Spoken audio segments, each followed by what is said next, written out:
warahmatullahi wabarakatuh. Perkenalkan, nama saya Winarni dengan NIM 2483110071 dari jurusan Hukum Keluarga Islam Fakultas Syariah kelas C semester 1. Di sini saya akan mempresentasikan materi yang berjudul Keberadaan Hukum Islam dalam Perundang-undangan di Indonesia untuk memenuhi tugas ujian akhir semester mata kuliah pengantar hukum Islam. Langsung saja ke materi pertama, yaitu prospek hukum Islam di Indonesia. Rakyat Indonesia itu mayoritasnya beragama Islam. Dapatkah berkehendak untuk memberlakukan nilai-nilai etika dan hukum Islam dalam praktek kenegaraan? Penegakan supremasi hukum berdasarkan nilai-nilai kebenaran dan keadilan serta penghormatan terhadap HAM atau hak asasi manusia secara universal mengalami degradasi atau penurunan. Kondisi tersebut antara lain disebabkan banyak peraturan perundang-undangan yang dibuat oleh pemerintah pada masa lalu tidak mencerminkan aspirasi masyarakat dan kebutuhan pembangunan yang bersendikan hukum agama dan hukum adat. Substansi hukum yang tidak mencerminkan nilai-nilai etika dan hukum masyarakat, pemberlakuannya kurang efektif. Bahkan sikap otoriter pemerintah untuk memaksakan hukum itu berlaku teori kekuasaan. Padahal secara ideal, hukum itu akan diterima apabila substansi hukum merupakan adopsi dari nilai-nilai hukum yang dianut oleh masyarakat. Umat Islam sebagai penduduk yang mayoritas tinggalnya di Indonesia, hukum Islam sangat memiliki peluang yang besar mengkontribusi nilai-nilai hukumnya terhadap hukum nasional. Negara Indonesia dibentuk atas dasar hukum. Syarat sebagai negara hukum minimal memenuhi 3 unsur, yaitu 1. Kedaulatan rakyat, 2. Adanya hak asasi manusia, 3. Adanya yang bebas dan merdeka. Dalam amandemen Undang-Undang Dasar 1945,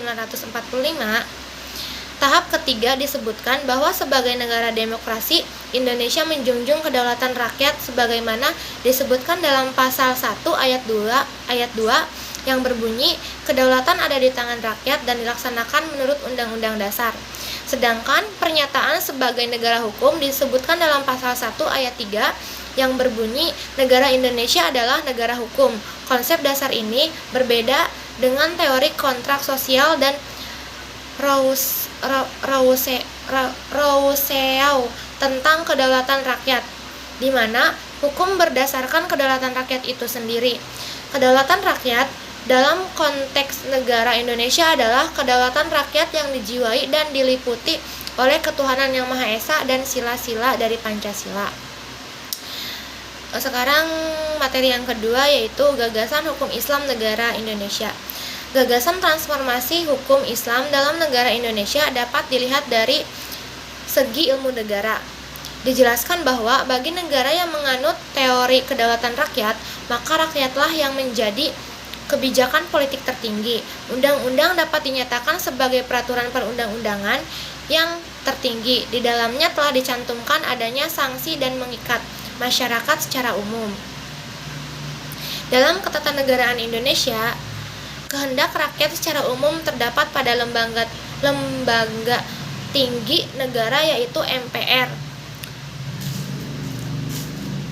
dan DPR. Eksekutif membuat rancangan undang-undang lalu diserahkan ke DPR untuk dibahas dan disetujui sebelum undang-undang itu diberlakukan. Di samping itu, berbagai jenis peraturan perundang-undangan di negara Indonesia dalam suatu tata susunan hierarki mengakibatkan pula adanya perbedaan fungsi maupun materi muatan berbagai jenis peraturan perundang-undangan tersebut. Secara umum, fungsi dan undang-undangan adalah 1. Menyelenggarakan pengaturan lebih lanjut tentang ketentuan dalam Undang-Undang Dasar 1945 secara tegas. 2. Pengaturan lebih lanjut secara umum mengenai penjelasan dalam batang tubuh Undang-Undang Dasar 1945. Dan ketiga, pengaturan lebih lanjut mengenai TAP MPR. Dan keempat, pengaturan di bidang materi konstitusi. Dan yang terakhir adalah bentuk eksistensi hukum Islam dalam undang-undang di Indonesia. Hukum Islam ada dan mempunyai wibawa hukum sebagai bagian dari hukum nasional yang diakui oleh negara dan warga negara Indonesia. Bukti adanya hukum Islam sebagai hukum nasional adalah dengan ditetapkannya beberapa undang-undang atau peraturan pemerintah yang tertulis maupun yang tidak tertulis, tetapi ditetapkan di masyarakat, bahkan dipraktekkan dalam ketatanegaraan dan sosial keagamaan bangsa Indonesia. Hal itu dibuktikan dengan adanya beberapa ketentuan undang-undang atau peraturan pemerintah yang tertulis maupun tidak tertulis, dan dapat dipraktekkan dalam ketatanegaraan dan sosial keagamaan bangsa Indonesia. Adapun bentuk eksistensi hukum Islam dalam perundang-undangan ialah 1. Undang-Undang Nomor 10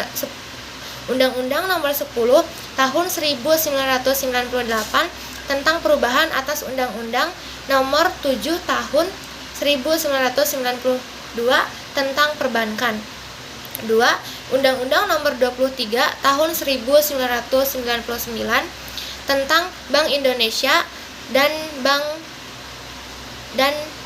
2023 yang menjelaskan semakin memperkuat kedudukan konsepsi kegiatan ekonomi syariah di Indonesia.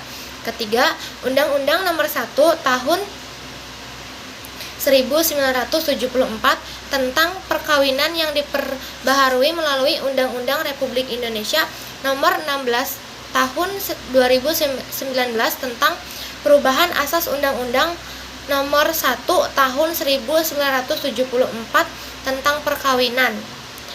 Yang keempat, Undang-Undang Nomor 8 Tahun 2019 tentang penyelenggaraan ibadah haji dan umroh. Dan yang terakhir, yang kelima, Undang-Undang Nomor 50 Tahun 2009 tentang perubahan kedua atas Undang-Undang Nomor 7 Tahun 1989 tentang peradilan agama.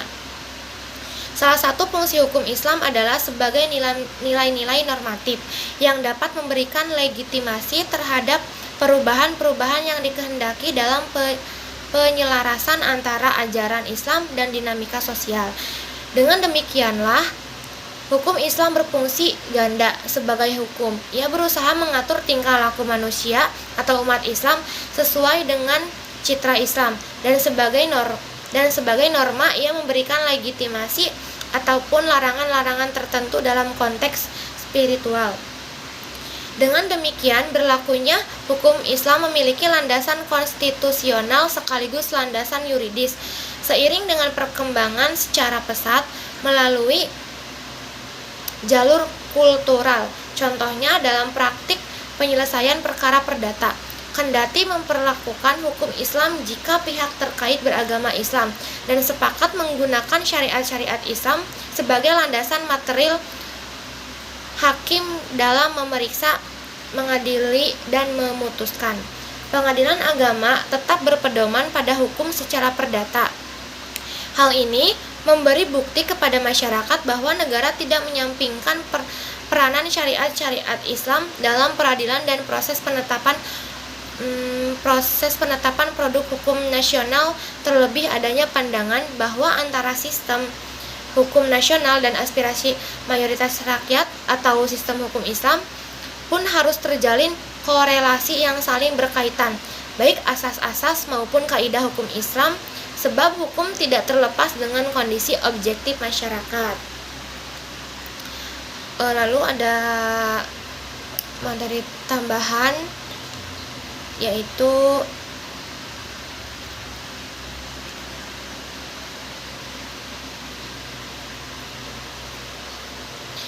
bentuk perundang-undangan sebelum kemerdekaan. 1.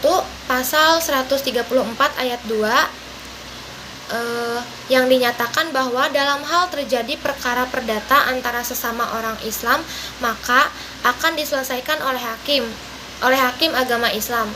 Apabila keadaan tersebut telah diterima oleh hakim agama Islam, apabila keadaan tersebut telah diterima oleh hukum adat mereka dan sejauh tidak ditentukan lain oleh ordonasi. Yang kedua, bentuk undang-undang saat kemerdekaan. 1. Pasal 29 Undang-Undang Dasar 1945 yang dijiwai oleh semangat Piagam Jakarta, kedudukan hukum Islam diakui keberadaannya di dalam sistem hukum di Indonesia. Yang kedua, pasal 29 ayat 1 yang berbunyi negara berdasarkan atas ketuhanan yang Maha Esa, Undang-Undang Nomor 19/1948 yang mengatur penggabungan PA ke pengadilan umum. Yang terakhir, bentuk undang-undang sesudah kemerdekaan. Undang-Undang Nomor 14/1970 yang mengakui pengadilan agama sebagai salah satu badan peradilan yang berinduk pada Mahkamah Agung. Dengan ini, dengan sendirinya, menurut Hazairin, hukum Islam telah berlaku secara langsung sebagai hukum yang berdiri sendiri. Sekian dari saya, ditutup.